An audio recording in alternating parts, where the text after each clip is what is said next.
முன்னாள் முதலமைச்சர் ஸ்டாலின் அவர்கள், அவர் எனக்கும் அவருக்கும் நல்ல நட்பு இருக்கு. கிட்டத்தட்ட அவர் இயக்கத்தில் அவர் 40-45 ஆண்டு காலம் உழைத்திருக்கின்றார். அதுல எந்த மாற்று கருத்தும் கிடையாது.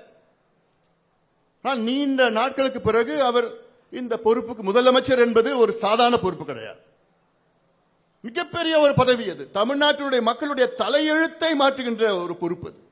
அந்த பொறுப்புக்கு வந்த பிறகு மக்கள் பிரச்சனை என்னவென்று அதை தெரிந்திருக்க வேண்டும். ஸ்டாலின் அவர்களுக்கு அது தெரியவில்லை. ஆட்சி அதிகாரம் அவர் கண்ண மூடிச்சா இல்லன்னு அதெல்லாம் இப்ப என்னால வாதம் பண்ண முடியாது. ஒரு முதலமைச்சராக நீங்க இருக்கிறீங்க, உங்க கூட இருக்கிறவங்க நல்ல அமைச்சர்களா நீ நியமனம் செஞ்சிருக்கணும். சேகர் பாபு மாதிரி இப்ப ஒரு அமைச்சர் வச்சுக்கிட்டு நீங்க என்ன பண்ணிருப்பீங்க? செந்தில் பாலாஜி வச்சுட்டு நீ என்ன பண்ண போய் உங்களுக்கு என்ன ஏவாவேலு போன்ற ஒரு அமைச்சர், அதுக்கு எல்லா இலாக்காவும் அவர் கொடுத்து, அவர் அவ்வளவு பெரிய திறமசாலி ஏவாவேலு. அவர் எந்தெந்த கட்சியில வந்தார் போனாரு. அவருக்கு எல்லா இலாக்கா என்ன உங்களோட நோக்கம் என்ன? காசு, பணம். அதுக்காக தமிழ்நாடு மக்கள் உங்க தேர்வு பண்ணியிருந்தாங்க. சேகர் பாபு அவருக்கு சென்னையில சிஎம்டிஏ, சென்னையில எல்லா அதிகாரம், கோவில் நிர்வாகம். சேகர் பாபுக்கும் கோவிலுக்கு நிறைய சம்பந்தம் இருக்கு. அவ்வளவு ஆணவம். இன்னைக்கு ஸ்டாலின் அவர்கள் கொளத்தூர்ல தோத்ததுக்கு காரணமே சேகர் பாபு தான். சென்னையில இவங்க தோத்ததுக்கு காரணமே சேகர் பாபு தான்.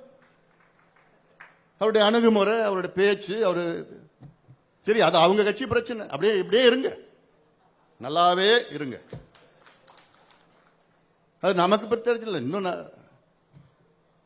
இப்படி ஒரு முதலமைச்சர் பொறுப்பில் இருந்து 5 ஆண்டு காலம் எவ்வளவு மக்களுக்கு செஞ்சிருக்கலாமே. அடிப்படையில் ஒரு சாதிவாரி கணக்கெடுப்பு நாங்க எவ்வளவோ கேட்டோம் இல்லையா அவங்ககிட்ட.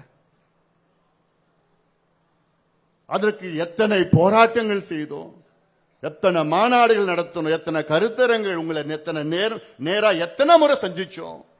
அறிக்கைகள், கடிதங்கள், சட்டமன்றத்துக்கு உள்ளே பேசணும், வெளியில எவ்வளவு பண்ண. அதுல என்ன உங்களுக்கு அவ்வளவு பிடிவாதம்? கணக்கெடுப்பு நடத்த மாட்டேன். உங்களை சுத்தி இருக்கிற அத்தனை மாநிலங்களும் கணக்கெடுப்பு நடத்தின, உங்க கூட்டணி கட்சி காங்கிரஸ் கணக்கெடுப்பு நடத்திட்டு இருக்காங்க.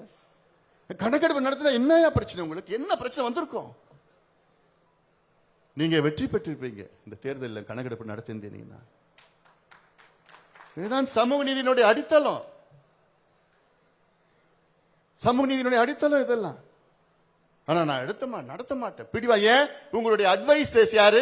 சேகர் பாபு, ஏவாவேலு, செந்தில் பாலாஜி, நேரு, இவங்க தான் உங்களுடைய அட்வைசர்ஸ்.